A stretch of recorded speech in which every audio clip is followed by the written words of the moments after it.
Hi guys, it's Jonathan at the piano lesson. I'm back again, and I think wanted to pick up a little bit about what we were talking about last week with Autumn Leaves, and just give you a few more suggestions.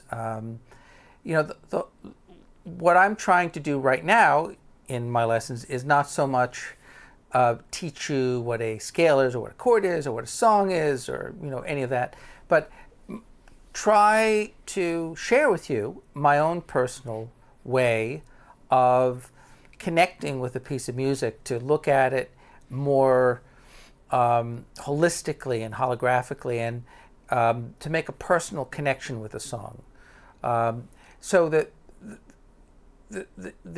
my little philosophy is, you want to make whatever you're doing, you want to make it meaningful, personally meaningful, and you want to make it manageable. So whatever information, intellectual information, musical information you're using, you want to make sure that whatever you're doing, you're clear about, and you're doing it in a way that's not overwhelming, but also that is not underwhelming, not too little. It has to be just the right amount of information to really make sense. That's why I am a big proponent of tetrachords, thinking of examining music in these tetrachord groups, because in the heat of the moment, we really can't think about too much. We have to kind of react. It's a very kind of animalistic kind of event, playing music, and you want to be able to access these sounds, right, in a fast way and in a musical way, and not necessarily micromanage them. I think one of the traps that people fall into, especially when we're younger and we're trying to learn complicated pieces with lots of notes and lots of chords, is that we try to micromanage things and expect to do that, and that's very difficult. And on the other hand, if we look at things over broadly, then we over generally, then we lose the nuance and the subtlety of the music and what we're doing. Also, wanted to mention again, I'm sure you people who've been watching me have known that continuing my ongoing saga with my hand, my numb pinky and ring finger, which I'm still hopeful for. But one of the things I think has made a difference, and I'll just share it with you, and this is not a recommendation, this is not a commercial of any kind, just a little bit of something that I'll share with you that I've used over the years. So this is a product called Wobenzyme, and it's a proteolytic enzyme. So for those, and this just happens to be this particular brand of proteolytic enzyme, Wobenzyme, made in Germany. And I've used this over the years to deal with musculoskeletal joint pain, things of that nature. And I've used it because I'm under the impression it's made to a very high standard. It has a protein and enteric coating on it that protects from the stomach acid, so that it actually will be used in the body. It will go through the stomach and into the gut where you kind of need it. So why would I use it? I use it as an analgesic. I've read studies which appear to be very good studies, published, double-blind, controlled, peer-reviewed research that seems to advocate its use for pain, particularly in lieu of a non-steroidal anti-inflammatory, let's say. And I do think that it has helped quite a bit. I think it has helped with pain. I think it's kind of quieted it down, and it's supposed to help with inflammation. It's also supposed to help with just kind of modulating the immune system. One of the problems that you have when you get COVID is that your immune system kind of goes haywire. And the fact is no one's really helped me so far. I've seen at least a half a dozen different doctors, and no one's really been particularly helpful yet. I mean, everyone's tried, and I think the thing about the world, I mean, the world's a complicated place, right? And people can only know so much, and being humans, we're a bit siloed in what we do. And of course, if you're a doctor, well, you're probably working pretty hard. You might even be a little overworked. And, so I'm trying to put the bits and pieces together. I see all these different people, internists and physiatrists and neurologists and rheumatologists and acupuncturists and chiropractors and occupational therapists and physical therapists and exercise therapists, and I think swimming is probably pretty helpful too. Frankly, the best thing is to stand in a hot shower. But I've been taking these, and I found it very helpful and very hopeful. I had a student many years ago who was in his 80s and had severe knee pain, and I suggested it to him, and he called me in tears because he was so relieved from the pain, and I was, great. And I know someone else had very severe shoulder pain. Someone I live with had very severe shoulder pain for many years, and she took this, and it took a good month or so, maybe a couple months to get rid of the shoulder pain with it. So I'm hopeful. Nerves take a long time to heal. Nerves regenerate at a rate of about 1 inch a month, is what I'm told. And that particular nerve, the ulnar nerve, there's other nerves, but that one in particular runs all the way up into the neck, into the back. That was a lot of nerve, and it's hard to know, at which precise point the nerve is being challenged, which is one of the reasons why I haven't opted for surgery, one of the people I consulted with. And surgery, you're looking at 3 to 6 months recovery. So if you can recover without surgery, I think the key for me was, and running around to all these different doctors and getting advice, but my hand therapist, my occupational therapist, thought that I was not at risk of being crippled, because that was one of my biggest fears, is that what can happen is your fingers can kind of curl under and get stuck like that, and then you just get a claw. And I don't think that's going to happen in my case. I still have my hand strength, so it's one of the things that hand therapists measure. They measure hand strength, and over time in various different ways, and test it. I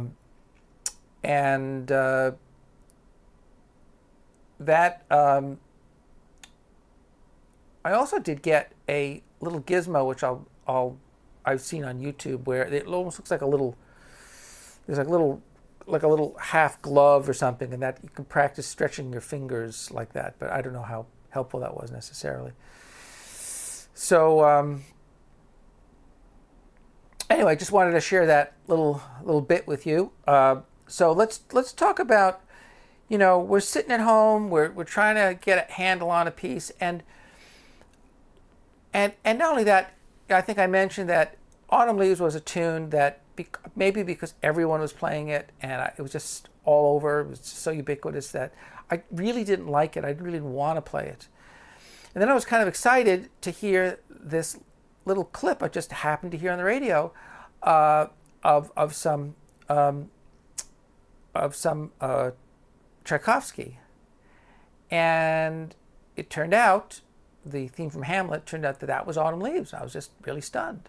And then I learned, well, that Autumn Leaves was written like 80 years before it was really fleshed out as a song by a commercial songwriter who was also actually a very good composer in his own right. And so that was pretty surprising. Let me just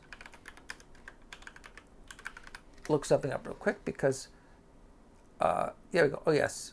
So the song itself well, there were two sets of lyrics, right? French and English. The English lyrics were written by Johnny Mercer.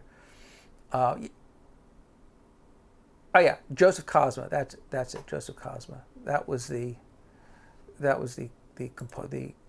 actual composer of the song, Hungarian composer, born in 1905. Anyway, he I guess, as far as I know, he wrote the bridge to the song, and Tchaikovsky wrote the A section, right? So, but let's just kind of go through that and see how our tetrachords can help us a bit. So we were as a review, we were talking about how there were basically 4 tetrachord groups: minor, major, augmented, major. Now, instead of doing this, they do this. So you have this 6th, and instead of doing this, so this is basically a G chord, right? And this is the 3rd on top, just right. So, and this is the 3rd on top because it's an A minor chord. Looks like.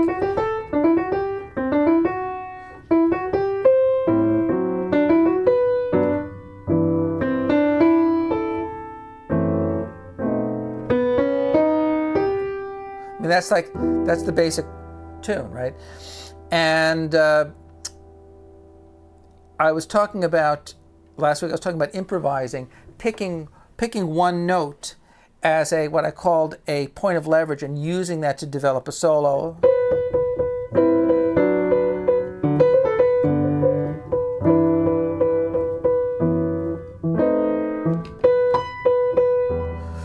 Every good piece of music has that aspect of it.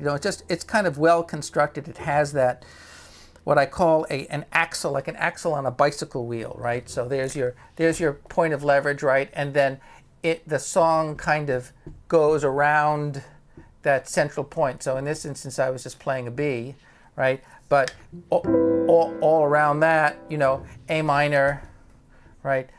D7, and then G, and then C, and then F sharp, minor 7, flat 5, right?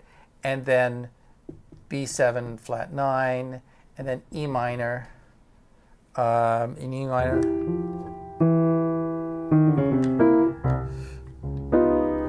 So this B, right? That B in the middle, this function changes. Here it's the 9th, here it's the 13th.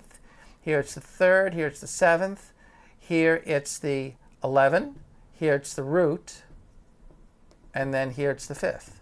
Okay, and you could do that with other notes. And then what we're saying is, well, you could take that and kind of create a mode of a sort or a scale. So this ultimately is in the key of G. So you might take the scale of G, starting on B, right, and go back and forth.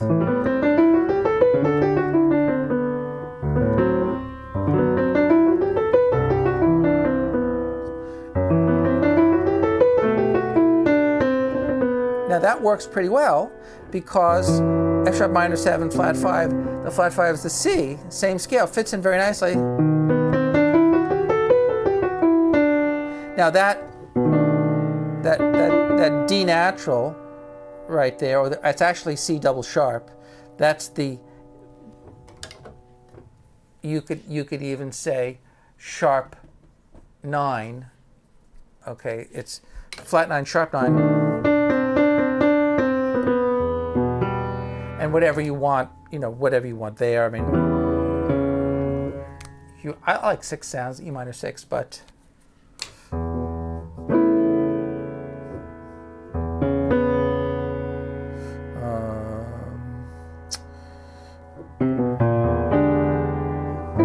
And what chord would you use here to get from E minor back to A? Well, you'd use the 5 of wherever you were going. All right, I'd want to use the. There's actually 2 ways to think of it, but you could use the 5 of A, because you could be moving by fifths. Oh, you have that fifth there. And in terms of a chord quality, 5 chords are typically always dominant, right? So that would be E7. You could think of that as 5 of A, or you could also think of the E7 if you're thinking of ultimately that you're in the key of G, right? You could think of the E7 as the 6, which is a common turnaround. Excuse me. Wait, no. Pardon me. Yeah, because it would be a common turnaround. 1, 2, 3, 4, 5, 6. 1, 6, 2, 5. Right? We're always kind of thinking ahead. It's like rocket fuel, except we're doing it in sound. We need this sound to get to there. That's the resolution.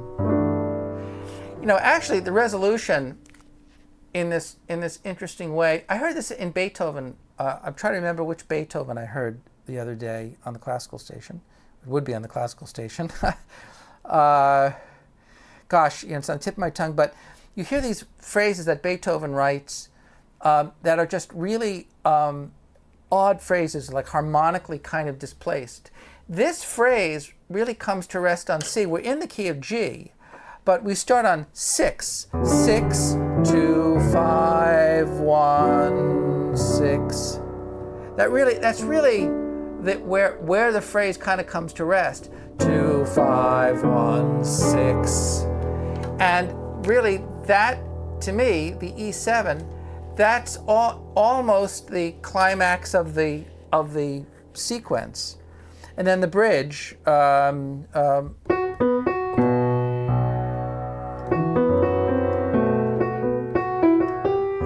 5, 2, 5, 1.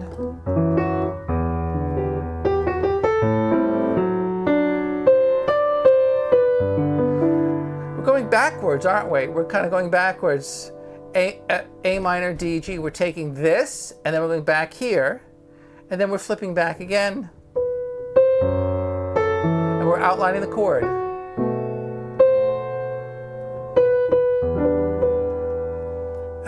So 2, 5, 1, and then you need to get to back to where you were. We're actually ending. We want to get back to here. So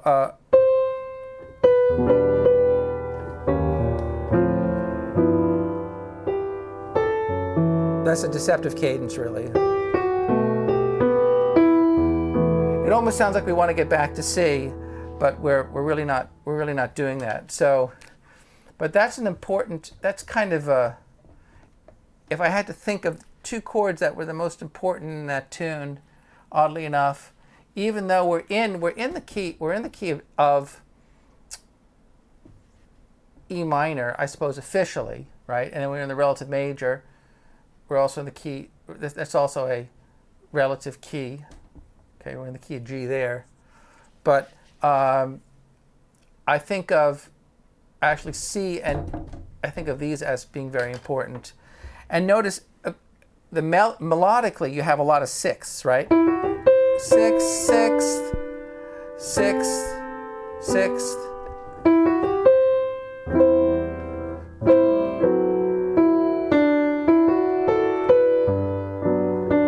Sixth,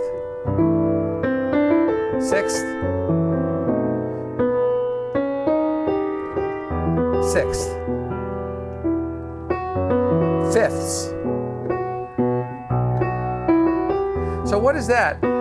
That is what we call interval expansion in composition.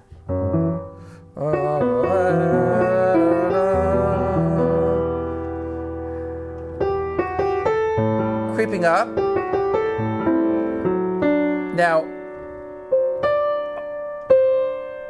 going back to the 6th again, right? But this one is more like, if I had to give it a name, augmentation octave. We're going from above this time rather than going from below, right? That's the bridge. And just simply simply outlining the melody. This could be A, or it could be tritone substitution, E flat, right? D minor, and again, this could be tritone substitution, D flat.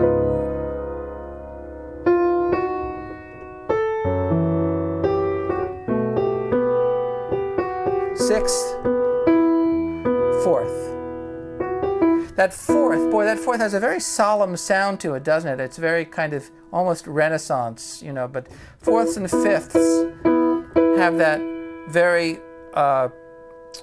hollow, you know, kind of mysterious sound, right? Remember, you take a fourth, you invert it, you get a fifth, and vice versa. But then the sixths, right? What's the inverse of the sixth? It's the third, right? So we have, you know, and then we have, and then we have the, right? We have the, if you take this sixth and you invert it, you get a third. That's where he gets. That's why he goes up to the D here. This is really the same as this. Okay, just a different way of looking at it. Right? Minor third, major sixth. Why is this a major sixth? Well, because B is the sixth note in the key of D. And why is this a minor sixth? Because D is not the third note in B. It's flat, it's minor. So you got to learn your intervals, all right? Okay, now we'll go back to our original idea about that is a Phrygian, a B Phrygian. Why would I call it B Phrygian? Well, I call it B Phrygian because if I take the notes of the G scale and I play the scale on the third degree, that's the Phrygian mode. And actually a Phrygian mode is comprised of two Phrygian tetrachords. Okay? So that is the overall. I started out the lesson by talking about trying to think of a piece holistically, right? Holographically, three-dimensionally, however you want to describe it. But what do we do? B, C, D, E, F sharp, G, A, B. So that's B Phrygian. It's kind of, you know, it's kind of a key within a key. And there are these, think of a key more like an art. Think of a key as say, like a lens, kind of like a filter, like you can take two light filters and you can lay them over one another and they become another color. You know, I'm not sure I'm using the best analogy, but we're dealing with pretty much the same notes. We have E minor, that's natural minor, right? We have G major, we have B Phrygian, right? And we have to look for a commonality. This is where the democracy comes in. Okay, it has to be a consensus somewhere, something where we get longevity, that we can sustain our ideas throughout the improvisation, and make everything sound like one cohesive whole. Okay, so.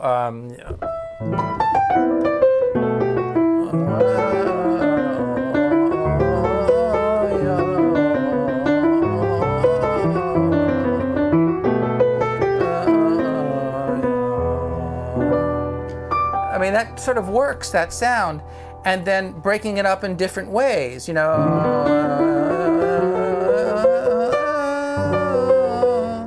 These are just right thirds, just thirds descending. And maybe, you know, I don't know, we can go.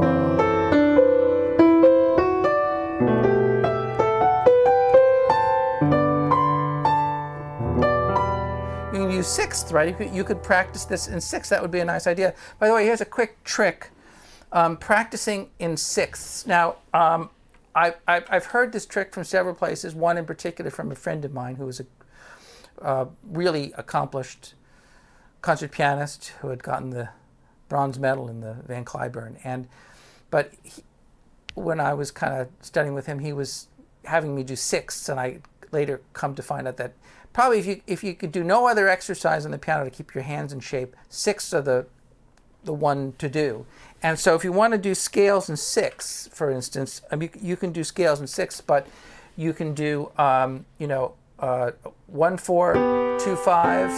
1-4-2-5.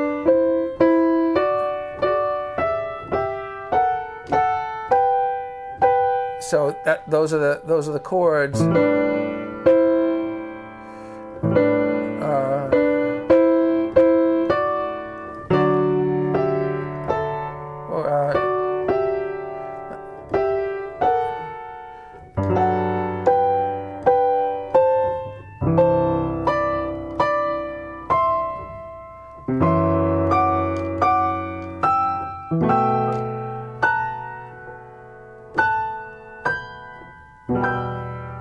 And that's a pretty good exercise. E7, and then you can come back down.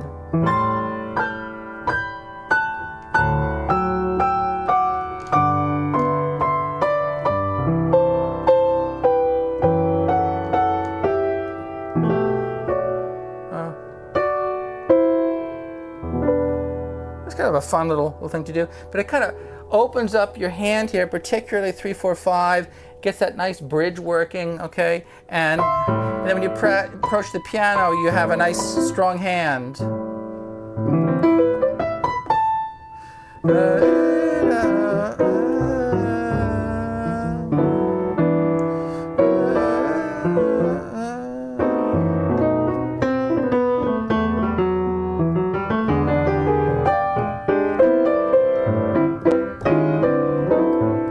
Using some passing chords in fairness, that I'm kind of brushing, I'm using a little kind of chromatic passing chords.